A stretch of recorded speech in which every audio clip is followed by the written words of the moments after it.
Well, I can start. I'm Paula Howie, and I went to work at Walter Reed in 1977, part-time, and then I got a full-time job in 1979, and I stayed until 2002. And I had different jobs during the 25 years that I worked there. I started out as a consultant to the art therapy program, and then I became the assistant director, and then I became the director, and then in around 2002, I became the activities therapy director. And so we had 8 art therapy positions, we had 8 recreation therapy positions, we had horticulturists. There were about 25 people working in the activities therapy program. So it was pretty big. It was a wonderful place to be as an art therapist. It was very expansive and inclusive. Great. We'll go into detail, but Shirley, why don't you introduce yourself? And also, where you lived when you worked here. Oh, and okay. We'll come back to you. Okay. But You lived when in you a were couple of born, where you places. lived, and your name, of course. My name is Shirley Spory. I came to work at Walter Reed on the 22nd of July of 1963. At that time, I lived in Silver Spring, Franklin Avenue in Silver Spring. Later, I moved to Poolesville, Maryland, and I commuted from Poolesville to Walter Reed every day. It's a long And commute. when were you born? I was born January 30th, 1935. So just to fill in, Paula. Okay, when I was born, December 2nd, 1946. And where did you live when you worked at Walter Reed? I lived in Silver Spring, Maryland for most of the time I worked at Walter Reed, and I still live there. Yeah. Okay, so Shirley, since you go back further than Paula, why don't you Yes. I tell how you came to work at Walter Reed? Well, I took the civil service test, and I had to take the test twice because I was being very careful in answering the questions. And it turned out that I should have answered more questions and I had a better chance. So I came to work at Walter Reed because I had worked for a doctor in Pennsylvania before we moved to Washington, D.C., and I loved that profession, helping people. And so I came to work at Walter Reed. I started out in the steno pool on Ward 10, typing the narrative summaries and the operation reports for the services, neurosurgery, general surgery. I think that was the ones that I typed most of the time. And then I worked as air vac clerk, getting the medical records prepared for the patients to be air vac to the, when their treatment was completed, they would be moved to VA hospitals, or if they were civilians and they were medically stable, then they would transfer them to civilian facilities. I was also a recorder for the hospital infection subcommittee. That was in patient administration. And Colonel Ward was the person that was responsible for a good part of the time that I was at Walter Reed. Then in approximately 1973, about 70s, he created documents and control persons. And then I worked with the Carol Sawtell, who was the person, and became working with psychiatry. And then in 72, I was employed by the psychiatry and worked at Forest Glen. We moved out to Forest Glen, and I worked, it was called Computer Support in Military Psychiatry. We were attempting to automate medical records, and that's, I also was doing narrative summaries and anything. One time I admitted patients to the hospital, and I was selected to admit officers, and I was afraid of the officers. So it took me a while till I got used to being comfortable around them. Because you were sort of in awe of them, or? I think so, yes. They were always nice, but I didn't know ranks, and so I had a book that I would look at to figure out which rank. And I remember there was a gold rose, I called it a rose, and a silver rose. That were colonels and lieutenant colonels. You mean to look at them When they're ranked. to tell what their rank was? Yes. Mm-hmm. And then I worked with psychiatry from 72, and I retired in 2006. When the BRAC was announced, I guess, right? It was known before that they were Was going to it? close. Yeah, there were a lot of signs that they were going to close Walter Reed. Yeah, even when I left, there were signs. So I was retired. I retired from the old hospital, what we call the old hospital, in 2006. You mean The big one- monolith. the building 2 or whatever. Yeah, yeah. that's gone. Yes. Right. The That's one where you that's- worked. The new hospital. I worked in the old hospital and the new hospital. But So, mostly in the new hospital, and that's where we met. I worked, as I said, I worked there from 1977 to 2002. how did you meet exactly? Well, I think I didn't meet you at Forest Glen. I need to back up. From 1977 to 79, we were at Forest Glen, and I did know Bee there because she was a friend of yours.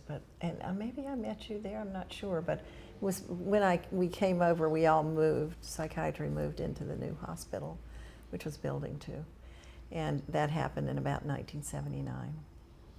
So you didn't work in art therapy, Shirley? No, You I was just were in medical this- records. Okay, She's so you were in the medical. same, We were in the location. same area. Well, all the people that I was working with, Shirley was doing the medical records for, because many of them would get out of the military when they came to Walter Reed, because by the time they got here from wherever they were, that was like a tertiary care facility. So many of them were getting out of the military by the time they got here. Some of them not, but I'd say at least half, maybe more. What do you think? Probably, yes. Well, there were civilians too on the. Oh, that's true. We took, there were civilians, patients that were on the psych unit. Because most of the time I was in patient administration, and then I transferred to psych, and then I went back to the patient administration. And we did medical boards, got the medical records, and did medical boards when the patients were being medically boarded out of the service. And one of my jobs was to train or work with the physicians so that they got all the paperwork together and did the narrative summaries appropriately so that it substantiated the treatment that the patients had gotten. and does that mean that's when they're moving to another facility? When they were medically boarded, they When were medically stable, and then they were getting out of the service with their benefits from being psychiatrically, I guess, impaired. So what are some of the rewarding and unrewarding aspects of working in art therapy, working with patients in art therapy? Okay. Let me think. Most of it was very rewarding. Shirley has already mentioned that it was we were all civilians, and we were in a military facility with mostly males in charge, and there weren't, until we were around till about, I guess, the 90s, then there began to be more women who were part of the faculty and part of the psychiatry department, and which was kind of nice for us. And patients too, right? It was nice for everybody, I think. I think we benefited from that. It was a really open place for art therapy. Art therapy is sort of a meld between using art and psychology together. And as an art therapist, you usually have people do drawings, and you need like a studio and things like that so that you can have art materials. And then they discuss it, or we worked a lot with groups here. I have a private practice now, and I do mostly individuals. I don't do groups anymore, but we worked with groups here. And people were very open to the whole idea of art therapy. I remember we got into trouble one time, though, and that was when one of my professional people had the patients draw on the floor outside, take some of those big chalks and have a chalk in, which was a great thing to do. The problem was it never rained there. There was a big roof over it. so it never rained, and so it would never go away. And I think that was one of the only times we got into trouble. But mostly in a military facility where you would think everybody was kind of, not so open, they were very open to art and to art therapy. And there's a really strong program still going at Bethesda for art therapy. So we're happy for that. For each of you, what would a typical day be like? You want to start? What was your typical day like? Well, it was just, you just came in and did whatever challenging thing there was for that day. And I loved, I could say it was wonderful working at Walter Reed. There were some bad days here and there, but it's a great privilege. The interns would come in and they would tell me all their little personal problems. They were very open. And then the next year they would come back as residents, and they were a little more polished.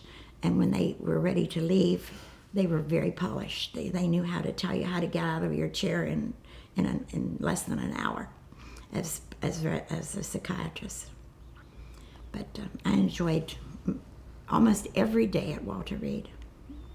Well, so did they regard you as somebody, a sympathetic ear, or? That when they were young, they would. I remember one. He used to come up out of Forest Glen, and he had a rooster tail, and his hair would be standing up on the back of his head. And I would say, "Are you having a bad day?" And he'd say, "Oh yes, they were very busy down there today." So I enjoyed it, and they were very, very, very nice to me. Always talked, and they were very, very, very good to me. Not stressful. Yeah. It was a little bit stressful sometimes. I think the way I saw myself, I think is a little bit different from Shirley, was that I was kind of a middle manager. So I had, people down below me who were not happy with some of the things that were going on, and people above me who were not happy. I was kind of always in the middle. But I think generally, everybody, tried to work together. We had a real, I think, strong team of people who understood what was going on with these people. I mean, Shirley talked about not knowing the ranks and things. People, because we were civilians, we really didn't know that right offhand, and we had to learn that. And there were other things about the military, like when I first started working here, nobody was talking about trauma. That was not something that people were talking about. And by the time I left, everybody was talking about the effects of trauma and what people had been through. And so I think in the treatment team, we would sit around. Usually there would be a resident, maybe one of the staff psychiatrists, the nurses, the occupational therapists, the art therapists, all of the people who worked on the team, the social worker, and we would all decide as a team how to best work with this person. Everyone would have an input, and it was just a fantastic way to work. It taught me a lot about how the human mind works, and we were also open to go to a lot of the training. I mean, the other thing was we had students from GW here and from other places too. There are training programs throughout the nation for art therapy. And so people would come here just to train, just to learn to work with the military personnel, this is different than just, just other people who haven't been through that kind of experience that they have. Well, how did your patients evolve, or how did, I guess, the treatment or the perception of issues or whatever, how did that evolve and your patient and the patient type change during your time here? Because it would have been different, they would be coming from different conflicts or whatever. Right, and then, exactly. And then new research Exactly. how did you, can you? And there was new research. They were doing a lot of work with traumatic brain injury when I was getting ready to leave. But like I say, when I first came, nobody was really talking about trauma. I didn't think about it in school. We were learning about depression and schizophrenia and other things. But there's such an overlap when someone is traumatized, that but it's difficult you can't really treat what maybe some of the underlying issues until you really address the trauma that they've gone through. So I think what we would do was, when I first started, the treatment team would address whatever issue brought them in. Sometimes people would have a psychotic break on the way to, I remember one guy drawing the bus he was in from taking him to his basic training, and the wheels were melting. It looked almost like a Dali picture, and he had a psychotic break, on his way to basic training. So he got out quite quickly, and we worked with people who were in the military for a long time. I worked with one person who was really interesting, who was getting out of the military, and he had not had any symptoms of trauma until he was getting out. And when he started to get out and not have it's such a supportive environment in so many ways, not have that environment to support him anymore, then he became very depressed and suicidal, and came in and worked on that. But so mostly when we would work with people, they would be, you'd have to have something major happen, or be suicidal, or have some big trauma happen to you before we would see them. A lot of people were not treated at Walter Reed. I mean, I would think there'd be a lot of resistance to recognizing you were ill. Yeah, exactly. I think that's absolutely true. And I think sometimes the art would kind of undercut that, because they weren't as defensive, maybe with artwork as they would be with words. But I also think, oftentimes by the time they got here, they knew something was not right, and that maybe it wasn't a good fit for them to be in the military anymore. A lot of people had to give it up. It was alcohol abuse and things like that. So we work with people who had all types of illnesses and problems, and some were much better when they left than they were when they came in. And some didn't stay for very long, so we didn't get to work with them.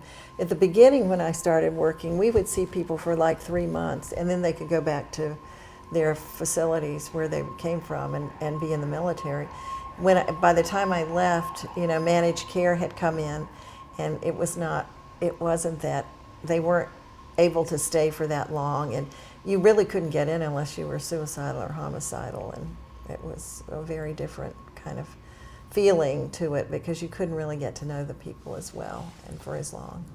Was Walter Reed unique in this program, or one of a few? Yes, it was one of a few places that had the resources we had. As a matter of fact, the recreation therapy in the military, I think there was a big recreation area in the civilian sector. But in the military, this was one of the biggest places and that's why we got so many trainees for recreation art and horticultural therapy. And there used to be a greenhouse right around the corner down there. Mm-hmm. We had people who worked in the greenhouse, and then the greenhouse closed down as I was leaving. So that was a therapy, working in the greenhouse, or working in the garden? Or... Exactly. Horticultural therapy, yes.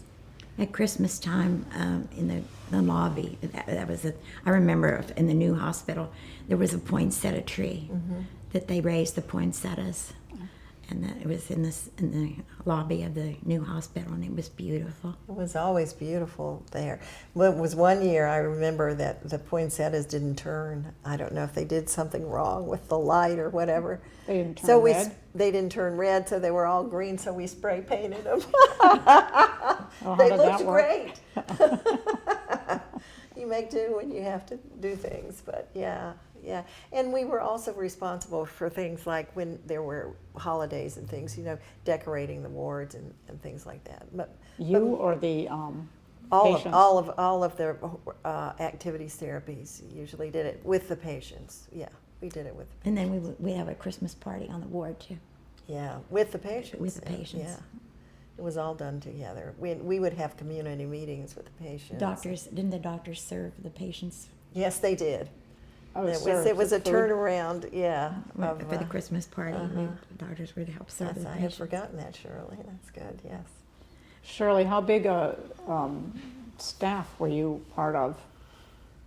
I don't know how patient administration was a big group.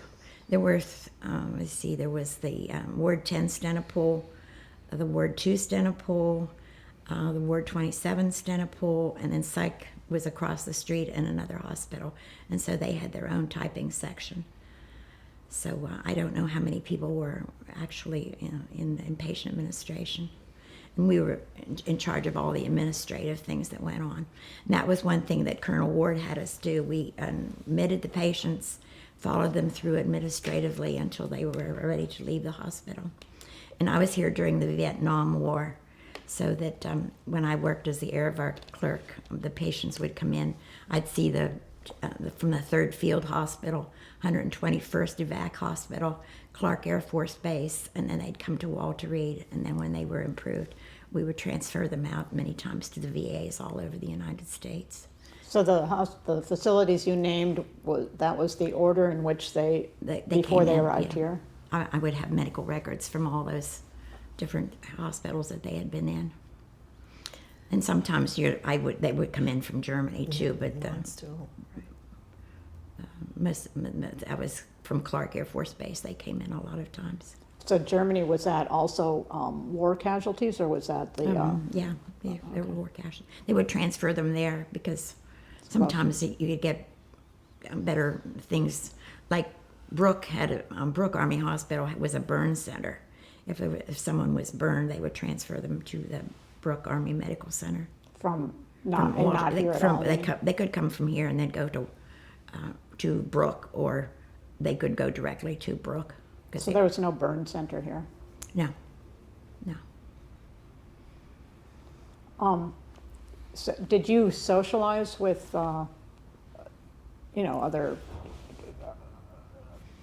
your colleagues? Oh, yes. If there was information needed for correspondence, they would call and I would take down whatever they needed that I had available so that the correspondence section could answer questions that they had. Oh, I meant, did you have time to have lunch together and to go out after work and things like that? When I worked on the psych unit, especially when we were doing the medical boards, my personnel was one wonderful typist who worked with me probably 25 years. And she was just marvelous. She didn't have much medical terminology when she came, but she caught on very quickly. And it was just a wonderful, wonderful asset. If she knew that a paperwork was really essential, she would stay late or come in early or work through her lunch so that those patients had their medical boards ready to go when they were ready to go. Did you supervise people? Just her, and I had another person who worked in the office, or patient administration occasionally would send other people up to sort of rotate through. But it was Marie and I there most of the time together, and Mr. Harrison Ivory. Where was your office in the old hospital, when you were in the old hospital? Since that building is still standing. I worked on the Ward 10 Stenopool, which was on Ward 10. We got information from the neurosurgery ward and from the general surgery ward, and they called it the Ward 10 Stenopool. Where is that physically? Or it was the second floor. Second floor of the hospital. And then till you figured a way around, I would get messed up and I would end up on the first floor and I was on the second floor, and then I'd have to go up and down on the elevator. The building does seem vast, like you could get lost in it. Oh, and one of the things that when I was working, the doctor said in the laboratory report, he said at 48 hours. And the supervisor wanted to say in 48 hours. And we typed on mats. And she made me type to correct that mat every time from at to in. She didn't tell me the next time he says it, or the next time you type that operation or that narrative summary, change the word. So I was a little bit annoyed about that because it wasn't easy to make a change on the mat. What's the mat? It was a mat that we typed on, and then they would take it down, and one person would clean up our erasures, and they'd look good. The other gentleman would call upstairs and say, that wasn't a very good erasure on your mat. So it was always better to have the first guy to clean your mats up. But that's what we typed on, and then they would reproduce them, and they would be ready for the medical records. But I've never forgotten that. I learned how about in and at. And then I spelled trochanter wrong one time, and I had to change that on all the places in the narrative summary. So I never forgot how to spell that word either. Which word? Trochanter. I don't even know what that is. Me neither. It was a bone in the leg, I think, if I remember correctly. And when I came from working in Pennsylvania for a doctor. I had worked there for 10 years in a doctor's office. And I said Walter Reed had 50-cent words, and there were quarter words where I worked before. When did you come from Pennsylvania to Washington? We moved here in, I guess it was about June, and it took me a while till I passed the civil service test, so I didn't get to work at Walter Reed until July of '63. And you came here to work? My husband got a position, and I was very happy in Pennsylvania because I'd worked for this doctor for 10 years. I started working for him when I was a senior in high school, and I worked there 10 years, and I was very satisfied, but my husband got a job in Washington, D.C., and so I had to come to Washington, D.C. But it was a very good move. Paula, tell some stories maybe about working with patients in. Well, we used to have. One of the ways we really connected was on Friday afternoons, once a month. Another nurse and Shirley and I would kind of get together for what we called a salad in.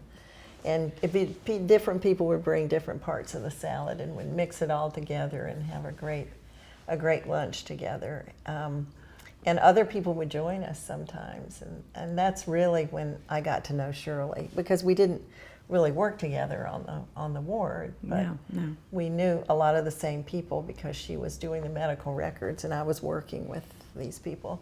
So that was really fun. And the nurse that we worked with, Mildred Caden, would be here if she were alive. She died a couple of years ago. Yeah. But she was a real character. She was an old, what would you say, an old style nurse? I mean, she just had such gumption and such sense about her that she could see, what people were doing on the ward. And there were a lot of different dynamics. And some were not so great. We're like a family, and we can be dysfunctional sometimes. And so she could always point those things out, and she was just a fabulous person. But the three of us kept meeting for lunches probably over the years, because I left first. I left before you and Mildred did, because I took the early retirement. I could kind of see the handwriting on the wall that people would leave and I couldn't really get them rehired. So I could see the handwriting on the wall that we were downsizing. Everybody pretty much was downsizing, and so You couldn't get them replaced. yeah, some of them I couldn't get replaced. So, and I knew that probably the way that the activities therapy was structured, that would not follow over to Bethesda. It just wouldn't. There wouldn't be a big, area like that over at Bethesda. So, but I think I'm trying to think of other stories that we know. We were talking on the way here about one of the doctors when I first came. His name was Dr. Morgan, and he was my boss. I had one person who was here before me, Patty Ravenscroft, and she worked for Dr. Morgan for years, and I was only here for like a year that he was working, but Shirley worked for him for years. And he was somebody that you really paid attention to, because everybody was, just Shirley was talking about how she was afraid of some of the some of the officers, he was definitely somebody that if he was coming down to talk to you, you probably would try to not be there or try to do some interference. I remember my introduction to him, and you've got a couple of stories about him, but my introduction to him was there were wards down in, it was 106 and 110 or something like that. 110, 106 and 102. 102, okay, and I was down in 106. When he was coming down to the ward, which was under the ground, and that's one of the reasons we were so happy to move here on the 5th floor. Everybody, we had this wonderful 5th floor area where all of the patient rooms and the day rooms were around the outside of the building. So all of that had windows. And this was like, like we were in some kind of hobbit house or something. I don't know. It was very dark and dingy. And he came down, and whenever he walked onto the ward, everybody was at attention because he had a high rank, and also because he was the head of psychiatry. And he walked on the ward, and all of the nurses were following him, and there were people following him. And I thought, who is this guy? I never met him. I just knew my boss who had hired me. And I hadn't met him yet. And he walks in and he looked at the furniture and the nursing staff, and he said, that furniture was supposed to go into the patient area and not into the staff area. And he just, it was like he was a real patient advocate, but boy, was he a real patient advocate. So it was like, oh, okay, so this is somebody I need to be aware of and not try to tiptoe around a little bit, I guess. But you have a funny story about him, how he used to yell at people in COMC, right? Yeah, when COMC, when we were getting the patients' medical boards ready. And he would come in every Friday and find out what was holding up the medical boards. And there was a form called an SF-88 and a 93. One was the history of the patient, and the other was the narrative summary. The history of the patient. And he would go out, and it was like the leaves were falling off the trees. The paperwork would just start flowing in because the paperwork had taken too long on the ward, and he would go down and he would get it loose right away. And my story about him is my supervisor was, I don't know what I can say, when he walked in, the hair on her head sort of went up because he could be rough. Yeah. Rough. And she went on vacation. And I said to him, Dr. Morgan, if you holler at me, I'm going home. And he said, honey, he said, I'll never holler at you. Now that would probably be feminist or something like that, but he never did holler at me. And if I would go down and say, Dr. Morgan, this took a little bit too long, that's all right. He said, we'll fix it. So I have to speak well of Dr. Morgan. Yeah. But you did shape up when he walked in because he wanted things done and he wanted the patients treated fairly and moved as fast as he could get them out because they needed to go home. And well, that's a worthy cause. Yes. Yeah. He wanted to get them back to their lives. Yep. Yeah. So I'm trying to think of other times. I do remember, and this was sort of the setting I was talking about with the windows all the way around the outside. So we would have, when patients had different statuses. So if you were A or B status, you had to be on the ward, and A status was like within sight of staff. And B status, you had a little more room, and C status, you could go off the ward, and D status, you were sort of, you could go into the community. So we would have a lot of our groups on the ward and in the day rooms on the ward, and there were lots of windows around. I remember one day I had this group, and we were doing, I don't remember what the theme was, but it was sort of like what got us into the hospital or whatever.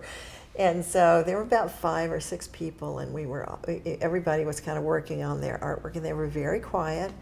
And I didn't notice anything, so I looked up, and I noticed a lot of the people in the group were looking out the window, and they weren't saying anything. And the the building was built in such a way that the window washers could get on the ledge and could walk around the outside and clean the windows. And so these were people who had been hallucinating, you know, like the day before or 2 days before, and they were all looking like, and I had to say to the group, I said, there are people out there, you're okay. There are people out there and they're washing the windows. And that was, I mean, there were moments when it was so, you know, just so human to be there, and it wasn't like clinical all the time. And I think that was one of the things that art therapy brought to it. We weren't necessarily clinical people, although we know about different types of illnesses.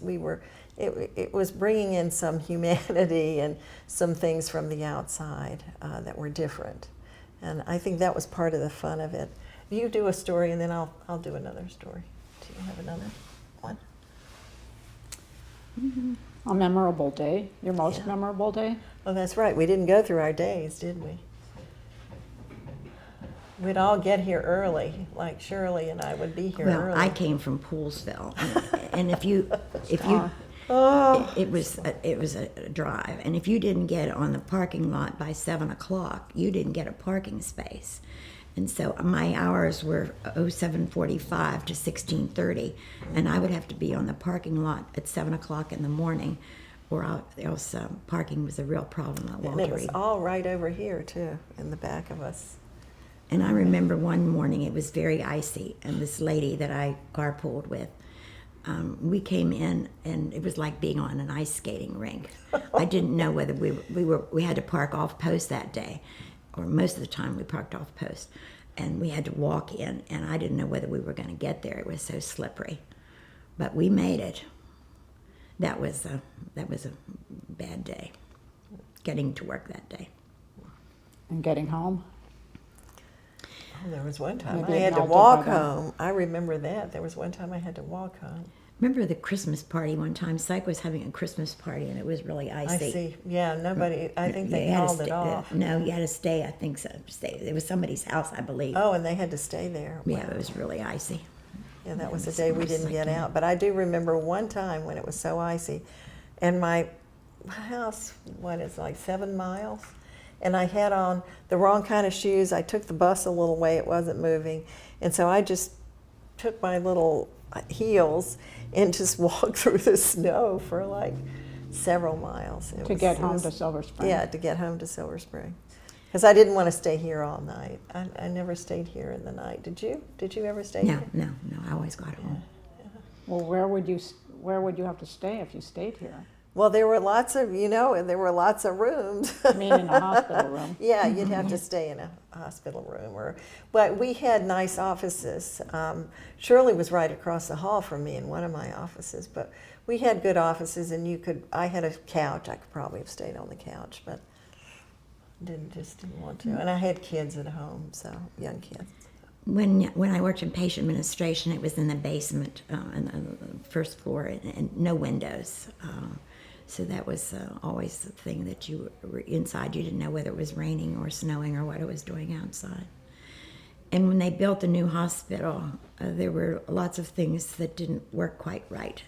Like the doors they were magnetic doors, and they kept closing. They kept opening. They kept opening, and it was so cold in the waiting room that people had to sit in there in their clothes because the doors kept flopping open. Well, they had to change them and put the circular doors in.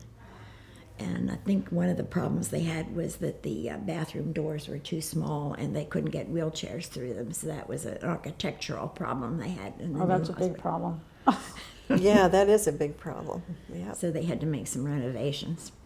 And I remember working here, the trees, the magnolia trees on the circular. They are just magnificent. They were just magnificent in the springtime. And then the roses, you could go down into the rose garden. And then they planted Bradford pears, I think, out in front of the new hospital. And they were beautiful. They were beautiful trees. Were those planted by the horticultural people? No, they were. They had other grounds people. The horticultural people really were working with the patients. And these were like, Major. they were major grounds people here. Yeah, And it was a pretty facility in some ways. I did a picture of it I did a book about my experiences here. It took a long time for me to be able to do it. One of my ex-patients that I had asked if I could use her work for a different book. I had a chapter in a book, and she said, why don't you write that book you've been wanting to write? And I said, well, maybe I should. And then I think when Walter Reed was closed, or it wasn't when it was closed, it was 2007 when that awful story came out about all the people, and they got a Waiting Pulitzer time. Prize, and it was wonderful. The people who wrote it got a Pulitzer Prize for writing this investigative reporting, and I thought, this just sits so wrong with me, because I know that there were 4,000 people here who were staff when I was here, and there were at least as many patients who were here at those times. And I know that the majority of those people worked really hard, like Shirley and I did. Shirley especially worked forever here. But I mean, they worked so hard, and we did so much good work. And it's like, then all people remember is that 2007 story about the people who were housed off base, actually, and in these crummy quarters. And that should never happen. But there was so much more that went on here that we needed. I just felt like nobody will ever read this book. Art therapists read the book. But I mean, it's like, I just have to tell people this was not what this was like. This was a really, really good facility for most people who came through here. There were people that I don't think we worked that well with, but I think the majority of people who were here, whatever ward they were on, whoever was working with them, I mean, they were dedicated people. There were so many people working here who did so much good every day, that I just think that needs to be said. And I'm glad you guys are doing this history, because I can say, Shirley can say what an honor it was. We can both say what an honor it was to be here, to be working with people we worked with, and to also the staff people and the patients that we worked with. And they taught us so much. And I mean, it was just a really, really rich place to work. Did the system get overwhelmed a bit after, we invaded Yes, Afghanistan and I think Iraq, that's because that was, these traumatic injuries. Right. Yeah, I think that was part of what happened. I think Nancy Black, Dr. Nancy Black, who did a cover for my book, or she wrote a little blurb for it, said that she heard that they had asked to renovate some of those facilities, and that it had been nixed because this was going to be a BRAC. They were closing the whole place, and so why put the money into it, which I guess is important. And like I say, people should never have to live in terrible, in terrible circumstances when they come to a hospital. They need to be taken care of, and they need to be listened to. But it was really ironic, I thought, that happened.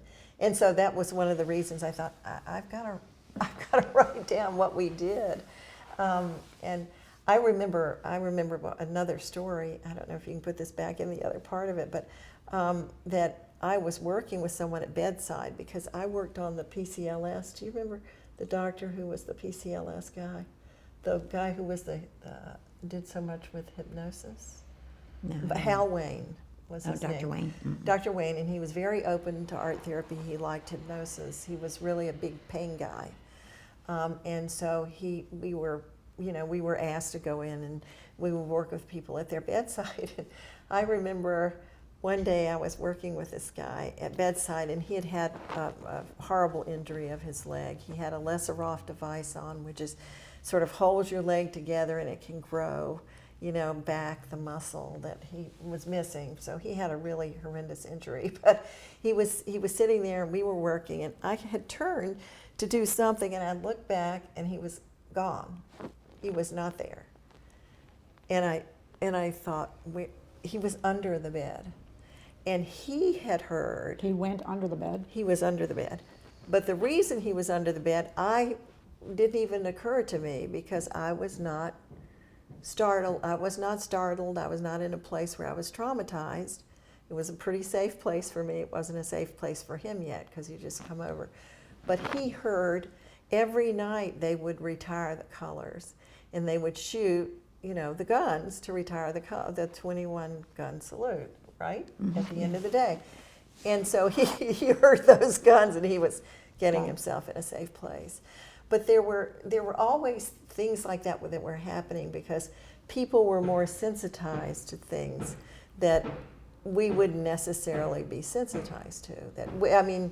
We could hear these people banging outside, and it's not bothering us. That could bother somebody who's had trauma, major trauma.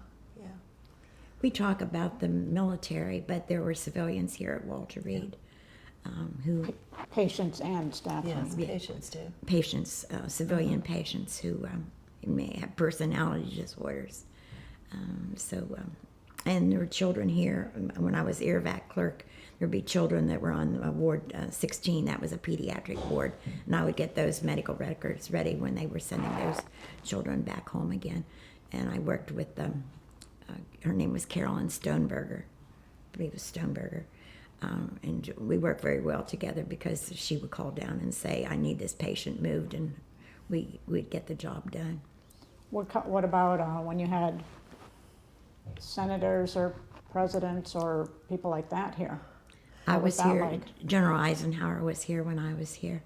And if I remember correctly, Mrs. Kennedy was having a baby, and they were getting ready for the baby to be born at Walter Reed, but unfortunately she had the baby in Massachusetts, and that baby died. You never saw. We didn't see people. They would not come on the psych ward usually. Or they would go to Bethesda. You never got to see them though. They were the wards. The VIPs were restricted. We couldn't. We didn't see the president when he was here. We knew he was there, but we didn't. There would be all these guards. People would, guards everywhere, and people walking around with rifles would know somebody was here. Somebody important. Or there'd be a big black car that with an entourage that would drive in. Yeah. Could you go walking around, go in the Rose Garden and things like that if there was somebody like, a president here? Or were you supposed to stay? I never. We were never restricted. No, by there was a VIP here. They would go to different places. It was such a huge facility. Like I said, there were 4,000 people working there when I was here in the 90s. It was huge. So it was like a small city. So a small town. No president took art therapy with you? No. No. I did have some people who came from different parts of the military, like intelligence and stuff, and I probably never knew their real names. There were really interesting people coming like that, and we did also work with people on pediatrics. Our art therapy had a studio, and it was between Ward 52 and 51, and 51 was pediatrics. And we had people who would come over, and we did a lot of taping, and there are tapes of the art therapy sessions that are available with the kids, and videotapes with the kids. Well, they had a huge TV studio here, so we could utilize that for training, and we did, as often as we could. But I was going to say, we had a woman who was very interested in working with the kids, so she would come and work. And she did a mural, I think I've got a picture somewhere, on the wall with the kids in pediatrics. And that's kind of a shame. I'm sorry that they tore that building down, because that wall was there and it had all the kids' names, and some of them are not with us anymore, I'm sure. But it was really important for them to leave something behind, and to also to have something that was their own. It was just a huge picture of, animal life or something. It wasn't, deep psychological stuff, but it was important. I hope it was photographed before. It was. I've got photographs of it, but I'm not sure where they are. I could probably find them, if that would be helpful. Well, I'm just thinking that, be ashamed to lose it completely. And, Yeah, I don't know where I would give it, though. I've got a lot of materials, and I don't know who to give it to. Who do you give these materials to? I was working. we can talk about that later because I'm Okay. not sure exactly, but Okay. they That might should be go to part of the somebody. Yeah, history. yeah, Okay, yeah. that's a great idea, yeah. I was here the day that President Kennedy was assassinated. Oh, And well- someone who worked in the office, her husband worked in the radio station. And so he called and told her that the president had been shot. So I was here when President Kennedy was assassinated. And you were So- here on 9/11, too. Yes. hmm You were here. So in 1963, obviously you just had to keep working. Yes. hmm Oh, that's I terrible. we got to give over. We just knew that the president had been shot. Initially, know he was dead we yet. didn't know that he was dead yet. Well, that was soon, but, Yeah. yeah. And what was it like on 9/11? Oh, it was wild on 9/11, wasn't it? Well, my daughter called me up, and she wanted me to go home. I said, "I can't go home. I'm working at the hospital." So she was a teenager, just early 20s or something. I can forget how old she was, but she was worried that something was going to happen at the hospital. And they did put big stones up in front of the doors after that, didn't they? Well, I think they had those before that, but yeah, they got more big planters and things to put out so Every that nobody federal, could yeah. come in and bomb us. I mean, To keep they were truck- worried yeah. that trucks would come over and be loaded with things. But when on 9/11, I remember we heard it on the ward, and the patients were kind of in one area, and the staff was in another area, and we were all watching television and trying to figure out what was going on. And I went to my office, which was over on this side, and I could see the Pentagon from my office, and I could see it burning. And I did a picture of that. That was, because it was one of those visual images we were talking about. And I thought, I've just got to draw this. I've just got to get this out. We went on to work with some of the kids whose parents were at the Pentagon, and through the PCLS, for the child clinic, actually, at Walter Reed. What is PCLS? PCLS is a psychiatric consultation liaison service. And then we had students in the child clinic too, and the child clinic provided a lot of services for the kids who lost parents in the 9/11 at the Pentagon. And that was on an outpatient basis? Yes, they were. It was outpatient. It was down near the Pentagon. Actually, it was in some of the buildings down there. Yeah, they had the memorial service, and some parents didn't want the kids to go to the memorial service, so we kind of kept the kids while they were going to the memorial service. And several students that are interns and I wrote this up, and we had one little girl there who was doing. She had, I don't know if I've told you this, but she had model magic, and she was making these like cookie cutter people out of model magic. Is that like Do you know what Sculpting? it's like? It's a little like Play-Doh, but it's better. It's a little more like clay than Play-Doh. But anyway, she was making these people, and she put them together, and she was talking about how these two people had to be one person, and she was a person who had lost her father. So it was sort of like her mother was going to have to become both people. It was. I mean, we had some really fascinating people that we worked with. So did you go to that clinic, satellite clinic, Yes. on a regular yes. basis then? Or Well, we did it was only up for like a month or so. It wasn't up for very long. So we would go, periodically, yeah. We talk about Shanks, from 9/11. I'm originally from Pennsylvania, and Shanksville is very near to Somerset, which was where I came from. I worked at the hospital in Somerset. Oh, so that's where the other third plane crashed, or the At Shanksville. fourth plane. It was real close to my hometown in Somerset.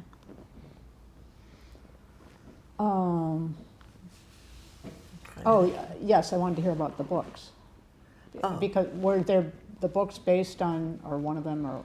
I only have one book, but I Oh, wrote okay. some other things in art therapy Okay. journals about my work Based here. on your work Yeah. here? Yeah, I have it, as a matter of fact. Do you Okay, wanna well, I'll see? look afterwards. Okay, but, yeah. okay. Yeah. And it was based on, did you develop techniques here, or I mean, what does the book describe? Well, it describes some of the ways that we worked with people. That is true, and how we worked with families, and sort of the difference of working with the military as to working with civilian people.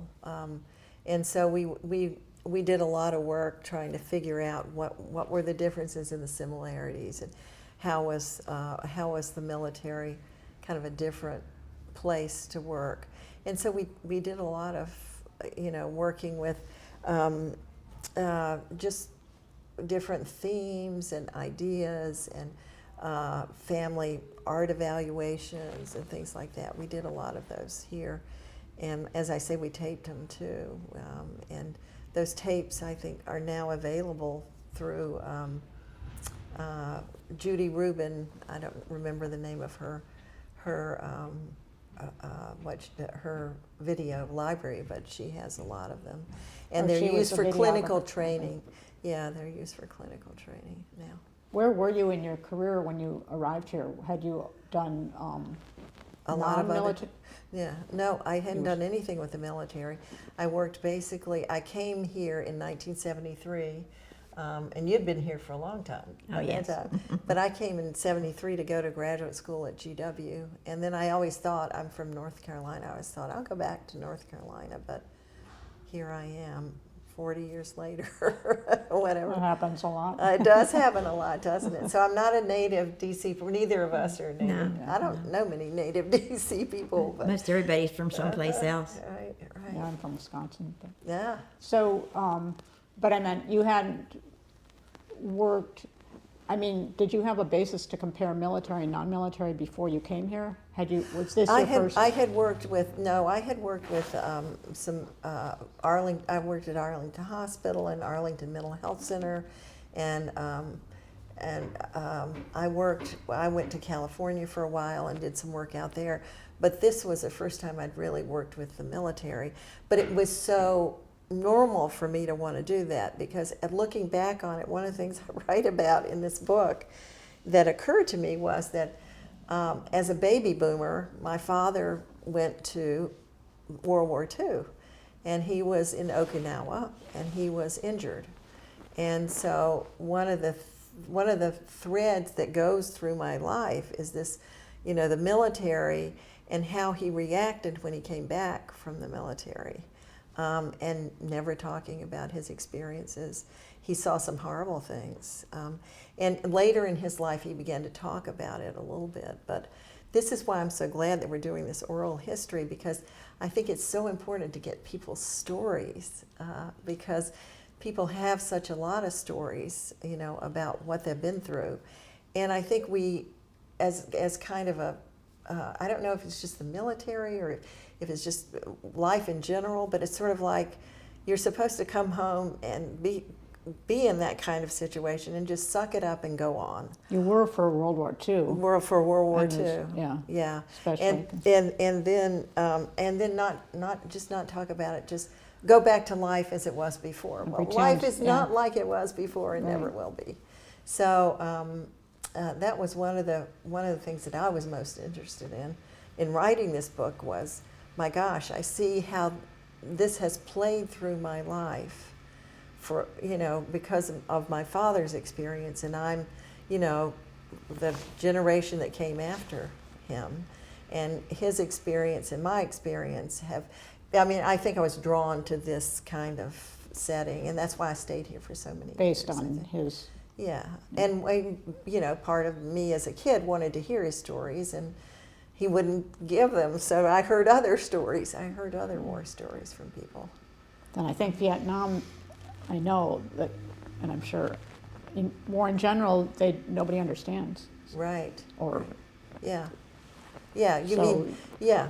The person I was telling you about who left the military or was leaving the military and got sicker as he was leaving was from Vietnam. It was the Vietnam War that he was in, but then he started having terrible flashbacks because he was leaving the military. And this was like 10 years after he got back from Vietnam, Wow. but he was still in the military. But once that support for him was gone, he felt like, you know, it was Nothing. It was all of that stuff. Yeah, all of that stuff was coming back to him at that point, and he needed help. Yeah. So let's see. I can't think of other questions. Do you have Yeah. other things Do we have you any should more tell that you wanted to tell? stories? There were so many wonderful things that went on at Walter Reed, which stories to tell. The people who were all working toward getting the patients better so that they could go home. And the wonderful doctors who really cared about the patients. The residents that I worked with, trained in the administrative aspect of it, who have gone all around the world. I think of the doctors, and Paul and I will talk about such and such a doctor. Well, he's here. A lot of them went over to USIS, USIS. the Uniformed Health Sciences University. Oh. Yeah. What about dealing with the family members who would come Yes, here to yes. We visit? did do that. We worked with a lot of family members on pediatrics, with the child clinic, and just on the psych clinic too. And Shirley was saying some of the people who got our services were not the military; they were their spouses or their kids, and so we worked with a lot of those. I had a whole group of basically spouses. People who were not in the military, maybe one or two of them were, but you know, who were here and would come back every week to come to this group and to see their doctors because they were having issues with either the military member coming back or, you know, just issues they grew up with, trauma. A lot of people have trauma. their own trauma. Yes, their own trauma that they bring into the military, before the military. Yeah. So did you have like a group therapy? Yes, I did, Because yeah. you didn't do art therapy and that type of thing. with Oh them, did yeah, you? I did. Oh, you did. Yeah, Oh. that's what I was. I know, always but had I art. just Yeah, didn't we realize. did different things. You know, we would do family pictures, and then people would discuss their family pictures, and we would do like bridges from the past, present, future, and people would be very creative with that one. And the people now working at the new Walter Reed at Bethesda, I think they use a lot of masks. I think you may have seen there were masks that they did a National Geographic cover of, some Oh. of the masks that they've done. Oh, With the- well, actually, I don't think I saw that. So what were the masks like? Well, the masks are, well, for me, they're parts of the people that you can manifest. I mean, we all have parts, but these are parts that, you know, some of them are the military parts, or some of them are the traumatized parts that they can, I mean, they're fabulous. Some of the masks are fabulous. You know, they'll have big zippers across here, or, you know, no eyes, and they'll just be shell-shocked up in their brain. And really, really, you should look up some of the. Okay, I'll look some at. of the- So in other words, they were supposed to draw their They- face, or if they were to wear a mask, this is what it would look like. Yeah, I or don't something think that they give them much instructions. They just let them have the space to be able to do this mask of whatever they want to do it of. And what comes out is, of course, what's inside you and what you're struggling with.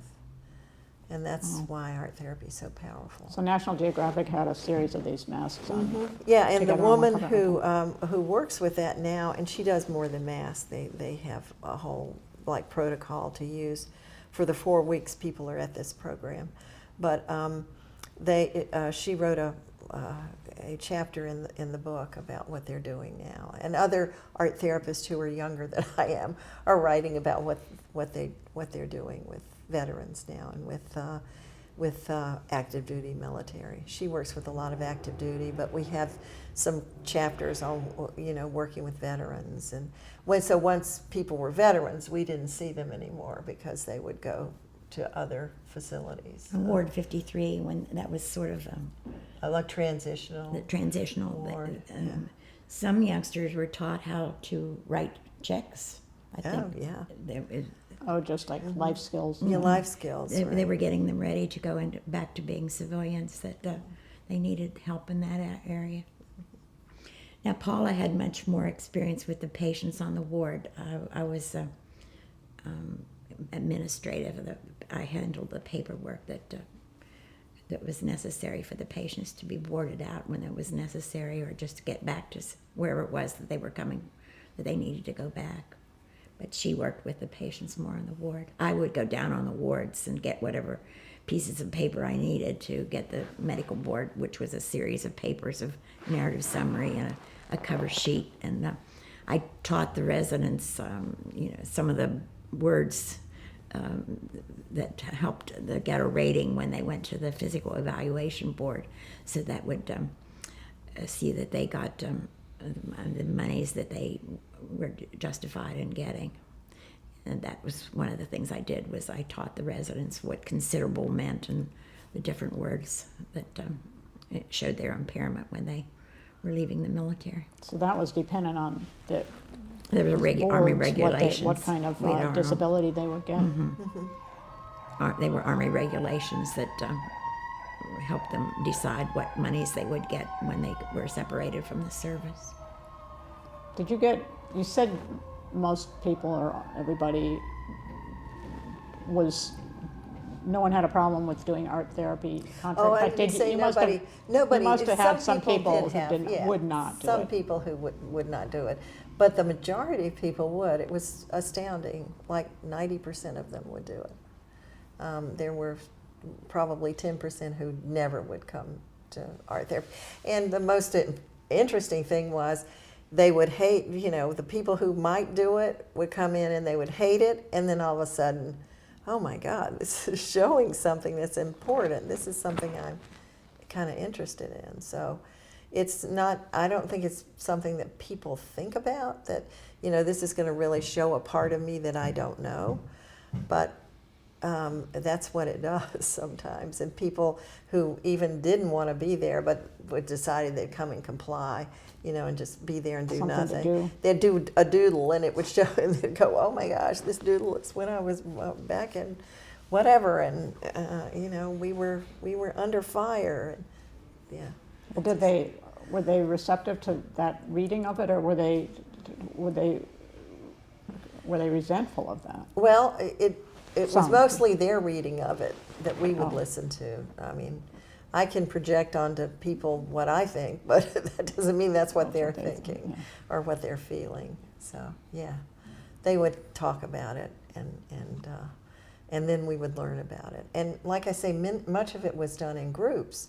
So you would have other people in the group saying, oh my gosh, I think that reminds me of something, which of course I wouldn't know because I'd never been there, but it reminds me of the barracks and, somewhere. Yeah. So that was a really helpful part of it, that you had other people in the group had been through similar experiences or could identify with what this person was doing. Do you get people who say, I can't draw and I don't want to embarrass myself? Of course, yes. And so, those people, we had clay, we had the model magic I was telling you about, we had different things. You can do collage, or you do whatever you want to do. They don't We get a figure grade. it's going to come out somehow, and it doesn't matter what kind of material you use. So I don't think I asked you how you felt when the BRAC was announced. it Even didn't whether you were- surprise me because of what had happened in 2007, 2008. But I felt really very sad. I felt very sad. And I didn't know that they were going to knock down, I didn't know they were going to take the whole building down. I mean, I just thought maybe they'd leave it and then use it. But I guess they couldn't do that. I know there were some issues with, some of the germs that were in there and things that they couldn't get out. But how did you? Where was that? In the building they just tore down. Building Our two. building The two. new hospital. Yeah, yeah. How did you feel when the BRAC was announced and then? We didn't know that it was torn down until we came to the meeting. Right, that wasn't Yeah. obviously announced. No, I always wondered because it would have been. To me, it would be terrible to tear down what I call the old hospital. So we need to Yeah. figure out What it can what be used for. what it's going to be used for. Well, it's not going to be torn down, It's and a I don't think they historic- know yet, Yeah, but it won't be torn down. yeah. Or at least I've been told it won't be torn down. In the springtime, there were always tulips around the fountain, and that was a very, very beautiful. And It really was beautiful. It's actually a historic district, or it's Yeah. landmark. so Yeah, they- they can't tear it down. No. Well, the other one, I guess, was not that old, so maybe. Yeah, that that's was the a, reason it was what, 70s? Yeah, 70s building. Yeah, but I still miss it. And I really was sad to hear that they were closing this, because it's such a, I mean, I'm glad to see all that's happening, because it is such a resource. It's huge, it's right in the middle of, not in the middle of the city, but I mean right down in the city. And I mean, it's just a great facility. I'm glad that they're making it into something else. The neighbors are happy that they've been having events and things too. and Oh, that's great. Yeah. They come in on the post. And they can now, come are they in going to and- leave the gates? Or they're just going to open it up more? Or I think it'll just be the way it is. I mean, Oh, okay. you can enter different places Mhm. than you could, and also there's a children's hospital Yeah, that's coming here. facility here, Yeah, and different things, a grocery store, and so it'll be people will come here all the time. Eventually it'll just be part of the neighborhood. yeah. So there'll be a lot of ways to get in and out. And that reminds me of a funny story. I have two more stories. General Rumbaugh was a big runner, and so there was always a group of people running with him. And once in a while, I would run with him. And we and another bunch of people were outside, and we were running one time in this around the outside of the perimeter, which I can't remember how far that is. Maybe a mile or two. I don't remember bet how it's far more it than a is. mile, but Yeah, it's anyway, we were running around that and going down into the park to run. And one of the electrical wires falls down and starts, on Sparking? the pavement, sparking and messing up the pavement. And I was horrified. I thought, what in the world are we going to do? It was after I guess a storm. And he says, there's the gate. This is outside the gate, not my responsibility. And so I think they called it in to whoever, but it was like, somebody gets electrocuted, it's outside that gate. no problem. It's not my problem. And then he's the other person who told me, I once asked him, I said, what's it like to, be a general? I mean, he was a 2-star general, and he was running this place, and he had a lot of people he's a really charming and nice person. And he said to me, it's kind of like being behind a ocean liner, skiing behind an ocean liner. And you kind of are hoping that maybe you can turn it a little bit, but you know that you don't have that much, ability to do anything really. I mean, you're behind it, sort of hoping that you can make the hand signals to go one way or the other. And I thought that was pretty insightful, because I do think that I mean, when you have this big a facility and you're in charge of it, I mean, you really are sort of the last person to know what's going on, actually. The people on the ward really know what's happening, and then it all filters up. It's like telephone. When it gets up to the top, I don't think it's probably the same way if you're a president, or if you're, if you have, somebody, a CEO of a company or something like that. Did he live in here, in this house? Yeah, I think he lived in one of these houses. I can't remember which. I've never visited his house, but I think it would have the names outside, so you would know. But, and then I think there was another house over there when they were renovating these houses they moved into it. He died in '89 in a weird accident when he was a paratrooper, and they're pretty gung-ho people. And so I think he wanted to do a night jump somewhere, I can't remember where, in the West. Mm-hmm. And when he jumped, apparently, somehow, he died from an embolus, on the way back from this night jump. And everybody was pretty shocked by that. I think there are several shocking things that happened. That was one of the shocking things. Another one was to read about, the general had to leave. I don't remember the general's name because I didn't know him. The general of Walter Reed. Right. Yeah, when after that VA waiting time treatment story came out. Right after the story came out, he had to leave.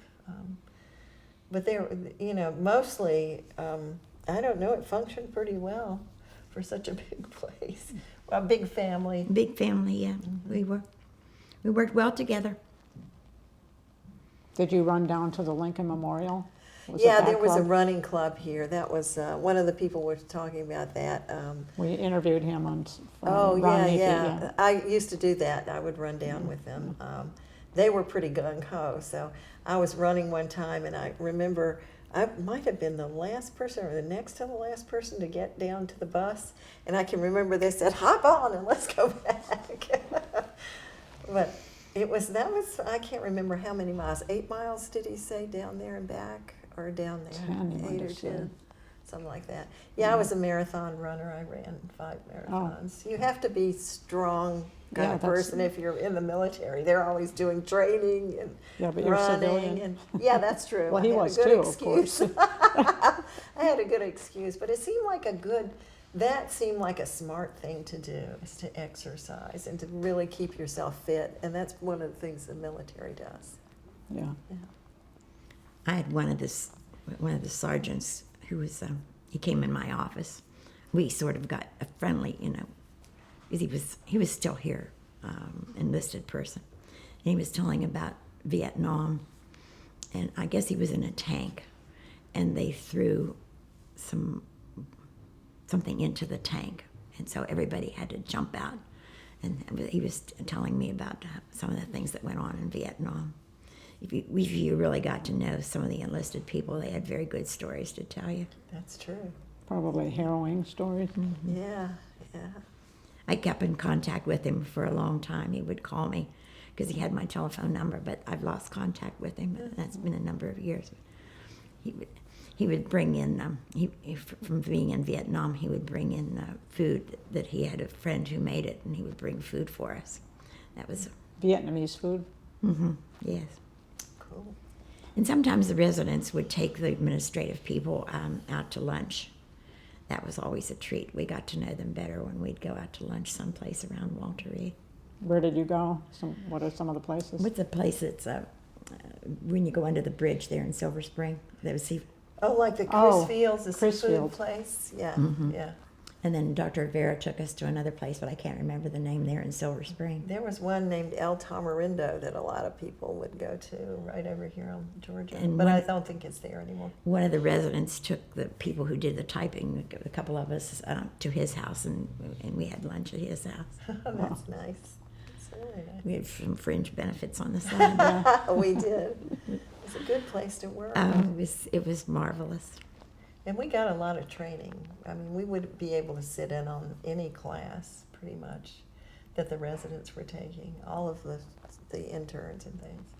They got good training here. They're all over the world. They're all over the world now, that's for sure.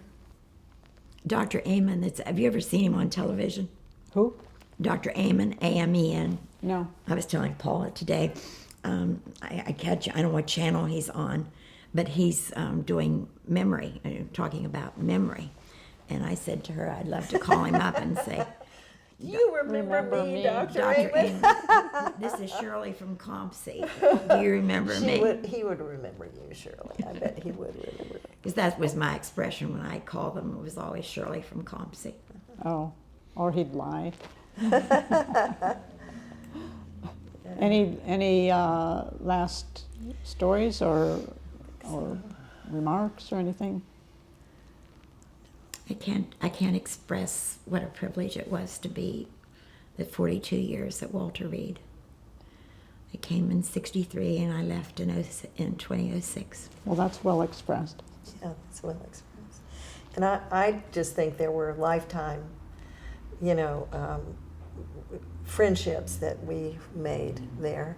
And I still keep in touch with other people from Walter Reed. So. We have another friend in Florida. Yeah, we have When another she friend in comes up, Florida. She comes in. we go out to lunch. Uh-huh. So there's still friendships from our days Oh, at that's- Walter Reed. We might have run out of time because it's That might be the 2:04.